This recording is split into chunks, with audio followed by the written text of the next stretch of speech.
మనోహర్ వాళ్ళు చెప్పారు. కానీ ఇప్పుడు రైతులు నిజంగా సమస్య ఎదుర్కొంటే సీజన్ కూడా కంప్లీట్ అయిపోయింది. పెళ్ళైన తర్వాత ఏదో బాజాలు అంటారా, ఆ తీరుగా దీన్ని అసలు ఏ విధంగా చూడాలంటారు?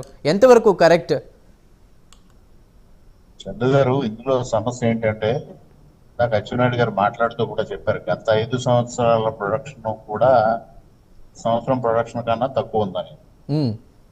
7 లక్షల మెట్రిక్ టన్నుల ప్రొడక్షన్ ఎప్పుడైతే రైతుల దగ్గర నుంచి వచ్చిందో, సాధారణంగా మార్కెట్ లో కొంత సమస్య ఏర్పడడం అనేది సహజం. మనందరికీ తెలుసు డిమాండ్ సప్లై ఏ విధంగా ఉంటుందని. ఆ విధమైన సమస్య ఏర్పడినప్పుడు ప్రభుత్వం ఇంటర్వ్యూన్ అయ్యి ప్రభుత్వం దాన్ని సహాయం చేసే విధంగా రైతులకు రేటు తగ్గకుండా వారి ఫలసాయం అందే విధంగా చర్యలు తీసుకుంటుంది. కేంద్ర ప్రభుత్వానికి కూడా సహకారం అందించింది. పెళ్ళయిన తర్వాత బాధ్యాలనే విషయం కాదు. ఏ సమస్యలు, ఇటువంటి సమస్యలు ఇందాక ఎమ్మెల్యే గారు చెప్పారు, కిసచ్చాన్ గారు, వరి రైతులకు ఏర్పడినా, అపరాలు పండించిన రైతులకు ఏర్పడినా, మామిడి రైతులకు ఏర్పడినా, ఏనాడైనా జగన్మోహన్ రెడ్డి గారు ఈ 5 సంవత్సరాల్లో రైతులను ఆదుకున్న పరిస్థితి ఉందా? రైతుల విషయం పైన దృష్టి సారించిన పరిస్థితి ఉందా? వ్యవసాయ రంగాన్ని పూర్తిగా గాలికి వదిలేసిన పరిస్థితిని మనం చూసాం. కనీసం సాగునీటి రంగాన్ని వదిలేశారు, అన్ని వ్యవస్థల్ని నిర్వీర్యం చేసేశారు. దానిలో భాగంగా చేసిన వ్యక్తికి ఇవాళ ఈ విధంగా పరామర్శల పేరుతో విధ్వంసం సృష్టించే అర్హత ఉందా ఈ రాష్ట్రంలో? మీరే చెప్తా ఉన్నారు, 300 మంది వచ్చి వేల మందిగా చిత్రీకరించే విషయం చేస్తా ఉంటే. అజయ్ గారు ఒక మాట చెప్పారు, కనీసం ఆయన చుట్టూ చిత్తూరు జిల్లాకు సంబంధించిన నాయకులు ఎవరైనా ఒకరు కనిపిస్తా ఉన్నారా? పెయిడ్ బ్యాచ్ ని పెట్టుకుని అరుపులు, కేకలు, విధ్వంసం, గలాటా సృష్టించి రాష్ట్రం దృష్టిని, దేశం దృష్టిని ఆకర్షించాలి, ఉనికి కోల్పోతున్న జగన్మోహన్ రెడ్డి గారు లైవ్ లో ఉండాలి అని చేసే ప్రయత్నం తప్పించింది.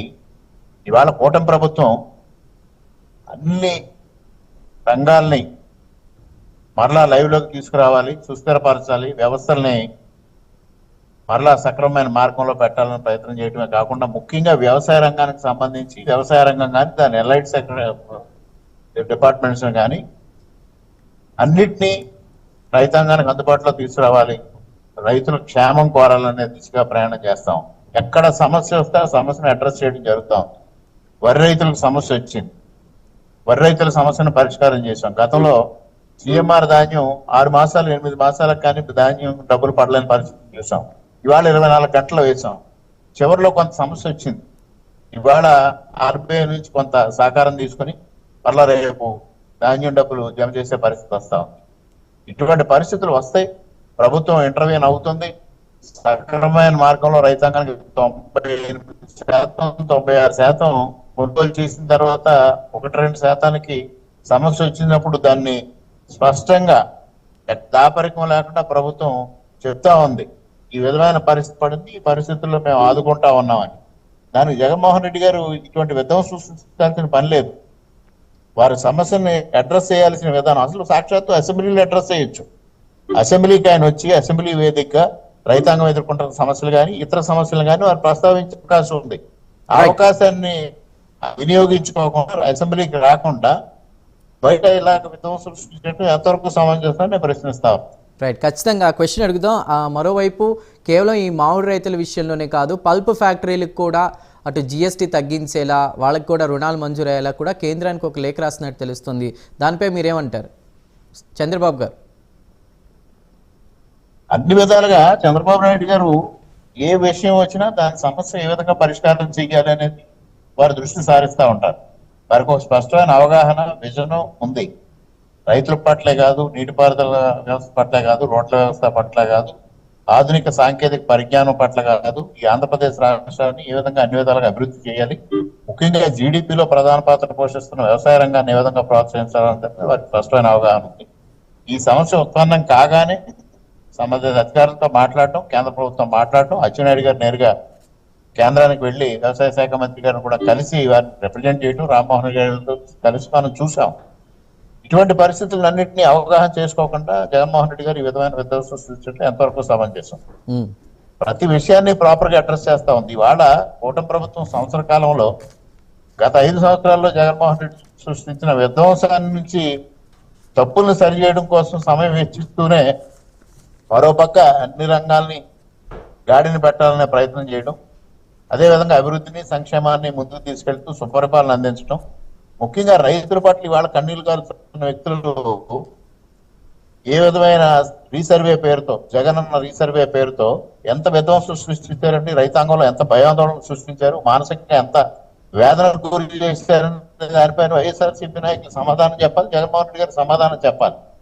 ఇవాళ జగన్మోహన్ రెడ్డి రీసర్వే పేరుతో చేసిన తప్పులన్నింటినీ ఇవాళ కూటమి ప్రభుత్వం ఇవాళ సరిచేస్తా ఉంది. ల్యాండ్ టైటిలింగ్ యాక్ట్ తీసుకొచ్చి రైతులను ఏ విధంగా భయభ్రాంతులకు గురి చేశారండి, దానిపైన సమాధానం చెప్పాల్సిన అవసరం లేదా ఇవాళ జగన్మోహన్ రెడ్డి గారు? పరామర్శల పేరుతో విధ్వంసం సృష్టిస్తే ప్రజానీకం సమర్థిస్తారని ఆశిస్తా ఉన్నారా మీరు? ఏ విధంగా సమర్థిస్తారు రైతాంగం మిమ్మల్ని? ఒక్క ల్యాండ్ టైటిలింగ్ యాక్ట్ తోనే మిమ్మల్ని ఓడించారనే సంగతి కూడా మీకు తెలుసు. మీరు అది విశ్లేషణ చేసుకోకుండా, ఆత్మవిమర్శ చేసుకోకుండా లేనిపోని ఆరోపణలు కూటమి ప్రభుత్వం పైన చేయడం అనేది సమంజసమైన విధానం కాదు అనేది నేను స్పష్టంగా చెప్తాను. రైట్ అడుగుదామండి. సో గిడి సత్యనారాయణ గారు, అటు పోలీస్ అధికారులు వాళ్ళకి గాయాలు అవుతున్నాయి, అదేవిధంగా విలేకరులు గాయాల పాలవుతున్నారు ఈ ప్రదర్శనలు జరిగినప్పుడల్లా. ఈ ఇన్సిడెంట్ని చూసుకున్నా కూడా ఎందుకు కూటమి ప్రభుత్వం తప్పు ఎవరు చేశారో త్వరితగతిన పరిష్కరించి వాళ్ళని అరెస్ట్ చేయకుండా కాలయాపన చేస్తుంది? ఇది ఇప్పటికీ కంటిన్యూస్ ఇన్సిడెంట్స్ ఇలా జరుగుతూ ఉన్నాయి. కూటమి ప్రభుత్వం వెనకడుగు వేస్తుందా, ఏమైనా భయపడుతుందా ఏంటి? సత్యనారాయణ గారు. కూటమి ప్రభుత్వం భయపడే ప్రసక్తి లేదు సార్. కూటమి ప్రభుత్వం భయపడే ప్రసక్తి లేదు. ఎప్పటికప్పుడు లా అండ్ ఆర్డర్ విషయంలో యాక్షన్ తీసుకుంటూనే ఉంటుంది. మీకు తెలుసు, ఎంతో సుదీర్ఘమైనటువంటి రాజకీయ అనుభవం కలిగినటువంటి మన ముఖ్యమంత్రి నారా చంద్రబాబు నాయుడు గారు, అదేవిధంగా ఉప ముఖ్యమంత్రి వర్యులు పవన్ కళ్యాణ్ గారు ఈ రాష్ట్రంలో శాంతి భద్రతలు కాపాడటంలో ముందంజలో ఉన్నారని మీరు చూస్తూనే ఉన్నారు. ఎందుకనంటే కూటమి ప్రభుత్వం ఏర్పడిన తర్వాత ఏ ఒక్క సంఘటన కూడా డిలే లేకుండా ఇమీడియట్గా యాక్షన్ తీసుకున్నటువంటి పరిస్థితులు అన్నీ చూస్తూనే ఉన్నారు. ఇకపోతే రైతుల విషయానికి వస్తే, జగన్మోహన్ రెడ్డి గారి విషయంలో గత ప్రభుత్వంలో గత 5 ఏళ్లలో రైతుల విషయంలో ఏ విధంగా వ్యవహరించారనేది అందరికీ తెలుసు. ఎన్ని ఆత్మహత్యలు, ఎంతమంది రైతులు ఆత్మహత్యలు చేసుకున్నారో కూడా మీకు తెలుసు. కానీ అటువంటి పరిస్థితి ఇప్పుడు డబుల్ ఇంజిన్ ప్రభుత్వం ఏర్పడిన తర్వాత ఏ ఒక్కటైనా మీకు కనిపిస్తుందా? రైట్ మాట్లాడదామండి. చిన్నప్రెడ్డి గారు, నిజంగా